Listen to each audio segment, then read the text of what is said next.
اعوذ باللہ من الشیطان الرجیم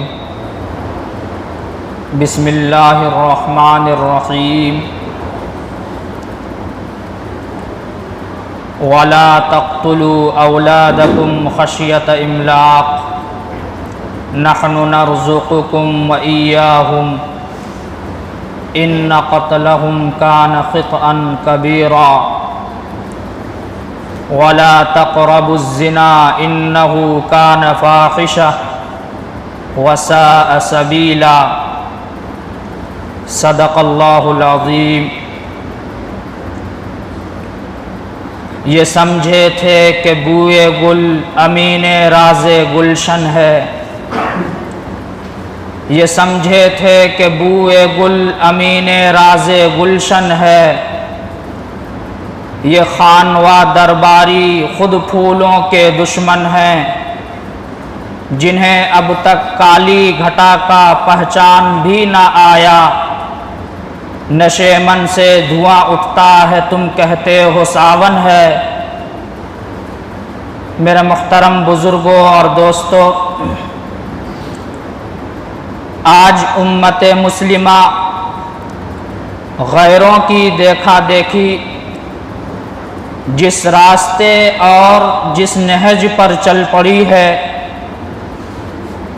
اس میں سوائے نقصان اور حسرت و افسوس کے اور کچھ بھی نہیں۔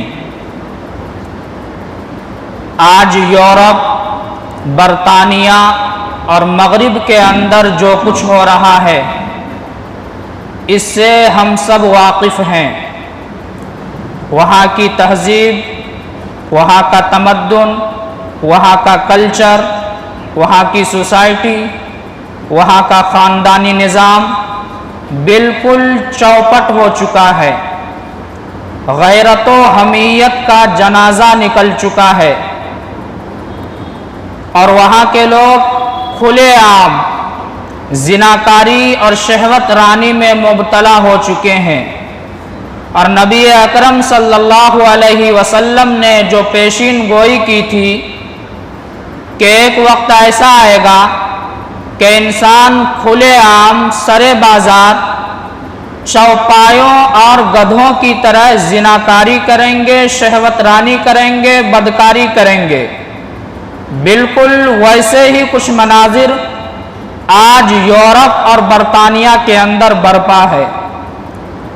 عورت جسے اسلام نے حسن کی ملکہ، عورت جسے اسلام نے گھر کی شہزادی اور گھروں کی ملکہ قرار دیا تھا، آج شیطان نے اسی عورت کو گھروں سے نکال کر بازاروں میں مردوں کے شانہ بشانہ کھڑا کر دیا، اور اس کے چہرے سے حجاب کو نوچ لیا گیا، سر سے دوپٹہ چھین لیا گیا، آنکھوں سے شرم و حیا لوٹ لی گئی، اور بالکل عریاں کر کے تعلیم گاہوں، اسکولوں، کالجوں، یونیورسٹیوں، پارکوں، ہوٹلوں، اسمبلیوں، کھیل کود کے میدانوں میں لا کر کھڑا کر دیا۔ ایسے افسوسناک حالات میں خواتین اسلام کی اصلاح اور تربیت صرف ضروری ہی نہیں، بلکہ میں تو یہ سمجھتا ہوں کہ ایسے وقت میں فرض عین ہو چکا ہے، اور ہم سب کی ذمہ داری بنتی ہے کہ فرداً بھی اور اجتماعاً بھی جس سے جو ہو سکے خواتین اسلام کی اصلاح اور تربیت کی فکر کرنی چاہیے، اس لیے کہ بچے کا پہلا مدرسہ اور مکتب جو ہوا کرتا ہے وہ ماں کی گود ہوا کرتا ہے۔ ایک عورت کی اصلاح صرف ایک فرد کی اصلاح نہیں ہے، بلکہ ایک خاندان کی اصلاح ہے، ایک جماعت کی اصلاح ہے، ایک قبیلے کی اصلاح ہے۔ خود حضور اکرم صلی اللہ علیہ وسلم خواتین اسلام سے گاہے بگاہے خصوصی خطاب فرمایا کرتے تھے، اور خاص طور سے اس وقت جو پوری دنیا کے حالات ہیں اور میڈیا اور سوشل میڈیا کے ذریعے خواتین اسلام کو جو ورغلایا جاتا ہے، مسلم عورتوں کو جو یہ طعنہ دیا جاتا ہے کہ اسلام نے عورتوں کے حقوق کی پاسداری نہیں کی، عورتوں کے حقوق کا خیال نہیں رکھا، کبھی حقوق نسواں کا نام دیا جاتا ہے اسے، کبھی ہمارا جسم اور ہماری مرضی کا نعرہ دیا جاتا ہے۔ شاید وہ لوگ تاریخ سے ناواقف ہیں جو یہ کہتے ہیں کہ اسلام نے عورتوں کے حقوق متعین نہیں کیے اور عورتوں کے حقوق کو پامال کیا ہے۔ انہیں تاریخ کا مطالعہ کرنا چاہیے کہ اسلام سے پہلے 6 صدی عیسوی میں دنیا جہان کی کیا حالت تھی۔ چاروں طرف ظلم و ستم کی حکمرانی تھی اور خاص طریقے پر نجد، حجاز اور شمالی عرب کی حالت بہت ناگفتہ بھی تھی، اور ایسا لگتا تھا کہ یہ لوگ کبھی تہذیب و تمدن سے آشنا ہوئے ہی نہیں۔ عرب کے لوگ علم و فن سے یکسر نابلند ہو چکے تھے، چند نفوس کے علاوہ کوئی لکھنا اور پڑھنا نہیں جانتے تھے۔ یہ حضرت انسان جسے اللہ رب العزت نے اشرف المخلوقات کے لقب سے آراستہ اور پیراستہ کیا تھا، اپنے خالق حقیقی کو چھوڑ کر مصنوعی خداؤں کے سامنے ہاتھ پھیلائے ہوئے تھا۔ وہ پیشانی جسے اللہ رب العزت نے اس لیے سربلندی عطا فرمائی تھی کہ وہ صرف پروردگار کے سامنے جھکے، وہ پیشانی لات اور عزا کے سامنے جھکا ہوا تھا، اور انسان اپنے ہاتھوں سے تراشے ہوئے بتوں کے سامنے سجدہ ریز تھا اور ان کے سامنے ہاتھ پھیلائے ہوئے تھا۔ انسان شرافت اور عزت کے زرعی تاج کو تار تار کر کے ضلالت و غباوت کے اندھیروں میں بھٹک رہا تھا۔ عرب کی وہ سرزمین جو انبیاء کا گہوارہ تھی اور جو بڑے بڑے جلیل القدر پیغمبروں کی قدم بوس تھی، وہ نفس پرستی کا شکار ہو چکی تھی، اور اسی طرح خدا پرستی معدوم ہو چکی تھی۔ بت پرستی عالم شباب پر پہنچ چکا تھا، اور بت پرستی کا یہ عالم تھا کہ کسی کو پہاڑ کی جاہ و جلال میں بھگوان نظر آیا تو کسی نے سمندر کی طغیانی کو بھگوان اور ایشور کا روپ دیا، کسی کو آسمان کے ستاروں کے جھرمٹ میں خالق کائنات نظر آیا تو کسی نے شیر کی دہاڑ اور سانپوں کی ڈنکوں میں بھگوان ایشور اور خالق کائنات کو تلاش کیا۔ ان کی سنگ دلی اور شقاوت قلبی کا یہ عالم تھا کہ وہ اپنی دودھ پیتی بچیوں کو اپنی ماں کے گود سے چھین کر اسے زندہ زمین میں دفن کر دیا کرتے تھے، اور فقر و فاقہ کے ڈر سے اپنے بچوں کو قتل کر دیا کرتے تھے۔ قرآن نے اس کا نقشہ کھینچا اور کہا وَلَا تَقْتُلُوا أَوْلَادَكُمْ خَشْيَةَ إِمْلَاقٍ نَحْنُ نَرْزُقُكُمْ وَإِيَّاهُمْ إِنَّ قَتْلَهُمْ كَانَ خِطْئًا كَبِيرًا وَلَا تَقْرَبُوا الزِّنَا إِنَّهُ كَانَ فَاحِشًا وَسَاءَ سَبِيلًا، کہ فقر و فاقہ کے ڈر سے، تنگ دستی کے ڈر سے اپنی بچیوں کو اور اپنے بچوں کو قتل مت کرو۔ جس طرح ہم تمہیں رزق دیتے ہیں اسی طرح تمہارے بچوں کو بھی رزق دیں گے، اور زنا کے قریب مت جاؤ، اس لیے کہ یہ بےہودہ فعل اور بےہودہ راستہ ہے۔ یہ حالت تھی زمانہ جاہلیت میں بچیوں کا۔ 6 صدی عیسوی میں جس طرح لڑکیوں کو زندہ درگور کیا جا رہا تھا، اسی طرح عام عورتوں پر بھی مختلف قسم کے ظلم ہوتے تھے، مثلا میراث سے محروم کرنا عورتوں کو، اسی طرح نان و نفقہ ادا نہ کرنا، مہر نہ دینا، عورتوں کو بے وفا اور کمزور سمجھنا۔ چنانچہ انگلستان کے اندر عورتوں کی حیثیت سوائے غلام کے اور کچھ بھی نہیں تھی، اور عیسائیوں کا عقیدہ یہ تھا، اسلام آنے سے پہلے اس دنیا کے اندر عیسائی لوگ یہ مانتے تھے کہ عورت ظلم کی بانی ہے، عورت اگر کسی کا نام ہے تو وہ فوراً اس کا ذہن اس طرف جاتا تھا، گناہ کی طرف جاتا تھا۔ اور عرب کے بعض قبائل ایسے تھے جو عورت کو انسان ماننے کے لیے تیار نہیں تھے، اور خاص طریقے پر مکہ کے لوگوں کو رشتہ دامادی سے اتنی سخت نفرت تھی کہ وہ اپنے بچیوں کو بچپن ہی میں زندہ درگور کر دیا کرتے تھے کہ کسی کو اپنا داماد نہ بنانا پڑے۔ اور 6 صدی عیسوی میں عورت کی یہ حیثیت اور عورت کا یہ مقام تھا کہ سقراط جو بہت بڑا فلسفی اور اس وقت کا سب سے بڑا دانشور سمجھا جاتا تھا، عقل مند سمجھا جاتا تھا، ان کا نظریہ اور فیصلہ عورت کے متعلق یہ تھا کہ ظلم کو، گناہوں کو اور تمام برائیوں کو اگر ایک جگہ جمع کر دیا جائے تو اس کا نام عورت بن جاتا ہے۔ اسی طرح روم، امریکہ، افریقہ اور آسٹریلیا کا نظریہ اور فیصلہ عورت کے متعلق یہ تھا کہ عورت ایک حیوان نجس ہے جو روح سے خالی ہے۔ اگر کوئی عورت ہے تو اسے بات کرنے کا ادھیکار نہیں، ہنسنے کا اور بولنے کا حق اور ادھیکار نہیں۔ یہ حیثیت زمانے جاہلیت میں عورت کی تھی۔ اسی طرح یونان کا نظریہ اور فیصلہ عورت کے متعلق یہ تھا کہ سانپ کے کاٹنے اور آگ میں جل جانے کا علاج ممکن ہے لیکن عورت کے شر کا مداوع محال ہے۔ ہم جس ملک میں رہ رہے ہیں ہندوستان، اس کا نظریہ اور فیصلہ عورت کے متعلق یہ تھا 6 صدی عیسوی میں کہ اگر کسی کے شوہر کا انتقال ہو جاتا تھا تو اس کی شوہر کے چتا کے ساتھ اس عورت کو بھی اس چتا پر چڑھا دیا جاتا تھا اور زندہ اس عورت کو جلا دیا کرتے تھے ہندوستان کے لوگ، اور یہ کہتے تھے کہ شوہر کی غیر موجودگی میں عورت کو جینے کا حق اور ادھیکار نہیں۔ آج یہی لوگ یہ کہتے ہیں کہ اسلام نے عورت کو کیا دیا، اسلام نے عورتوں کے حقوق کو پامال کیا ہے۔ الٹی ہی چال چلتے ہیں دیوانگان عشق، آنکھوں کو بند کرتے ہیں دیدار کے لیے۔ یہ حالت تھی زمانے جاہلیت میں عورت کی۔ پھر کیا تھا؟ اسلام کا ظہور ہوا، قرآن کا نزول ہوا اور نبی اکرم صلی اللہ علیہ وسلم کی آمد ہوئی، اور آپ صلی اللہ علیہ وسلم نے، اسلام نے، قرآن نے عورت کے وہ حقوق متعین کیے جو وہ اس کی حقدار تھی۔ عورت کو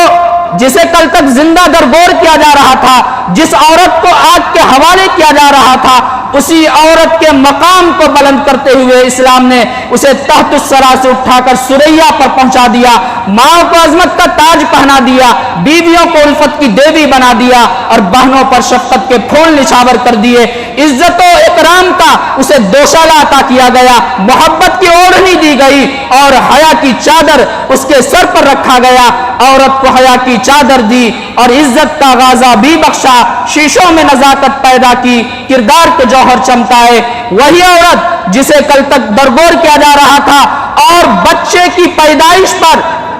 زمانے جاہلیت میں ان کے یہاں رواج یہ تھا، حال یہ تھا، قرآن اس کا نقشہ کھینچتا ہے۔ وَإِذَا بُشِّرَ أَحَدُهُمْ بِالْأُنثَىٰ ظَلَّ وَجْهُهُ مُسْوَدًّا وَهُوَ كَظِيمٌ کہ انہیں جب بچیوں کی پیدائش کی خوشخبری دی جاتی، لڑکیوں کی پیدائش کی خوشخبری انہیں دی جاتی تھی تو ان کے چہرے زرد ہو جایا کرتے تھے اور ان کے چہرے مرجھا جایا کرتے تھے۔ اسی عورت کے مقام کو بلند کرتے ہوئے حضور اکرم صلی اللہ علیہ وسلم کی زبانی اسلام نے تشریحات کروائی کہ اگر کسی کے گھر لڑکی پیدا ہوتی ہے تو اللہ رب العزت کی طرف سے فرشتے اس گھر میں داخل ہوتے ہیں اور اس لڑکی کو، اس بچی کو اپنے پروں سے ڈھانپ کر کہتے ہیں معصوم جان معصوم ماں سے پیدا ہوئی ہے، اور فرشتے اس گھر والے کو یہ خوشخبری سناتے ہیں کہ اگر تم نے اس لڑکی کی صحیح تربیت کی اور صحیح پرورش کی تو اللہ رب العزت تمہیں قیامت کے دن جنت میں ضرور بھی ضرور داخل فرمائیں گے۔ اسلام نے عورت کو یہ حقوق دیے، یہ مقام بلند کیا، جینے کا حق دیا۔ اسی طرح ایک موقع پر حضور اکرم صلی اللہ علیہ وسلم نے ارشاد فرمایا کہ جس کے گھر 3 لڑکی ہو اور تینوں کی وہ صحیح تربیت کرے، اچھی پرورش کرے، تعلیم و تربیت کا انتظام کرے اور وقت پر شادی بیاہ کر دے تو اللہ رب العزت اسے